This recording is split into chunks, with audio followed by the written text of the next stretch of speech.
points in 2026. All right, here we go. Really good cars Dega. starting deep in the field. I think that's a key factor for how this race is going to play out for the start. You're going to see these guys and girls spread out a little bit, as you mentioned. There's going to be fast truck cars coming pulls from the rear, off. and I'm the expecting trowel. to be very organized. Arca, Dega.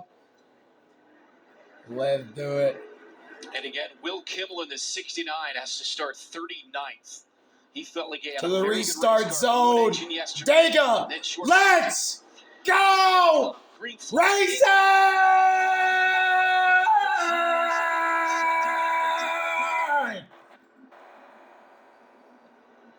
About a 7-car breakaway right now. A little bit of a gap back there to the 8th place runner. Ruggiero and Bowman picking up speed into the turn. I think we do have some of our fastest cars out the front of the field with the top 4 or 5 cars, but it's going to take a while for some of those better cars. As you see the back of the field, they're almost 4 wide going down the back straightaway as these leaders are much more organized. It's Ruggiero on that bottom line leading the pack, followed by the 28 of Jack Wood. You see Bowman in the 20 car in third right now. He has several 4 teammates. wide. As we have 4 wide racing 4 over there wide. in turn 3 and 4. Keneally on the bottom of that. Andrew Patterson on the top side, the 1 car. And they're going to stay 4 wide. 4 wide on lap number 1 at This is Talladega. Arca. This is Arca if I've ever And seen it's it. Ruggiero leading it. He's 2 for 2 this season. He won at Daytona, won at Kansas last week. Jack Wood had a shot until the very late moments in Kansas, looking for some redemption here this afternoon. Gustine have a moment there. There's a lot of communication about where to be and where not to be at the moment. And as you see, the leaders are starting to string out the bottom, and everyone's fighting to get down to this bottom lane as that's where the speed is, that's where the pack is, that's where it has the most cars. And we've seen quite a few Nitro Motorsports cars stuck in this outside row trying to either generate something or trying to get down. It's Ruggiero followed by Wood, and then Thomas and They just had Unziata. the 30. And Daniel Cletus. Ty in the They 24. didn't even put McFarland. It's just Cletus. Gus Dean. Gus won this race 10 years ago. His first ever career win in the Arca Series. His average finisher over several starts is like 6th. Yeah, that's exactly it. I feel like we're not used to watching Cletus in a green race car. Usually it's red, white, and blue. I'm going to have to get used to that today. Absolutely. He was 10th here at Dega last week. And he actually did that on 7 cylinders. Lost a cylinder last year. Really did a nice job working the draft. And ended up with a top 10 finish. Here you go, Phil. We've got all these Nitro Motorsports cars lined up in this outside row. Almost the entire team is in this outside lane, and they think that they're going to be able to move up forward. As the leaders are all on the bottom, there's not a ton of energy at the moment. 71 of Jankowiak jumps in front of this. And he saw that too, what you were talking about. So let me get a piece of that. And the difficult part is you know that these cars behind you, if you're Jankowiak, these cars all them stick together because they're teammates.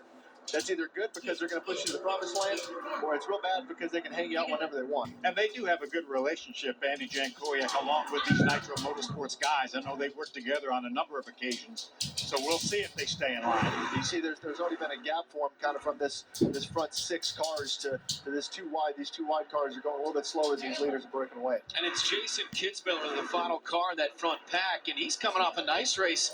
6th place finish in Kansas. He was 7th at Daytona to start the year. Yeah, here it is. Nitro cars feel like they're going to be faster without Jankowiak in front of them. They're going to go top 3.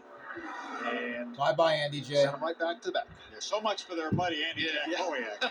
Doesn't last long, and that's something we're going to talk about. I mean, teammates, friends, whoever you can manipulate to help you. That's what this type of racing is all about. It's a very social form of racing at 180, 190 miles an hour. You're trying to not necessarily make deals. All the zeros understand just what everyone's best interests are. Yeah, we were talking about that yesterday. That the fact that you may have somebody that you really don't care for, but if they can help you, you're gonna use them. Even if it helps them short term. You Penske guys have done a great job on super speedways working together. This conversation's only going to continue to ramp up throughout the weekend with the O'Reilly series, and then obviously the Cup race tomorrow, especially.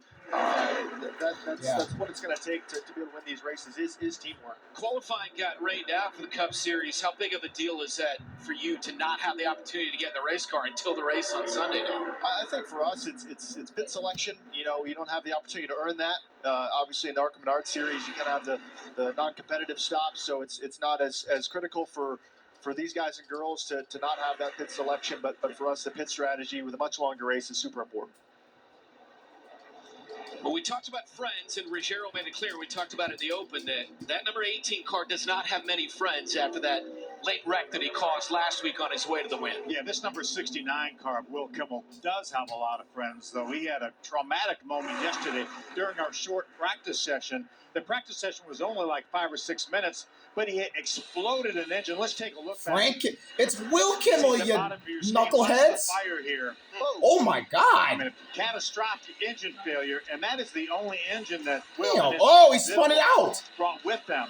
But friends and family pitched in, bought Will a brand new engine. That's what's in this car right now. So you talk about having friends.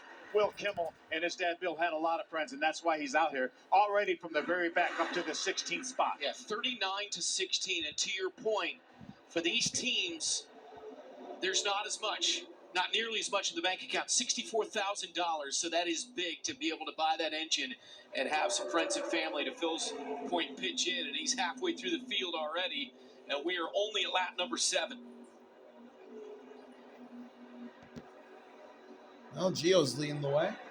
So Kimmel looking good in the 69, lap 7 of 70 at Talladega Super Speedway on an overcast day here in late April on FX1. Why not? Go to commercial. Why not? Manufactured Housing 200, one of the early stories in this race. Taylor Reimer in the top 5 driving that number 77. With more on her, down to Caitlin.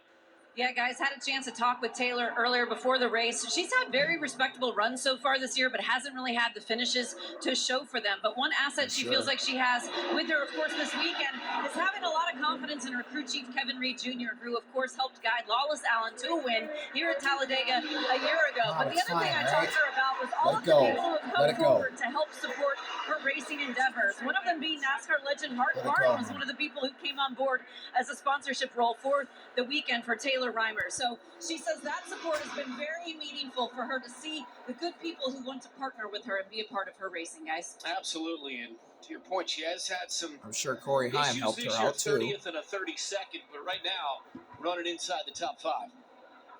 Yeah, that 77 is one of the PRG cars, a teammate to that 28 of Jack Wood. That could come into play later on. It looks like Daniel Dye's hopping out to the outside. And you said in the break, you feel like he's got a really fast car, Austin. And You can't be a fast car. Jack Wood's going to go with him.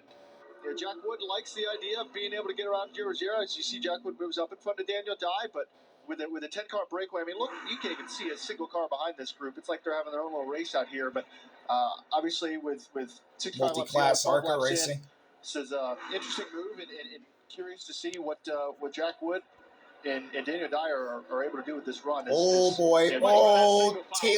look out.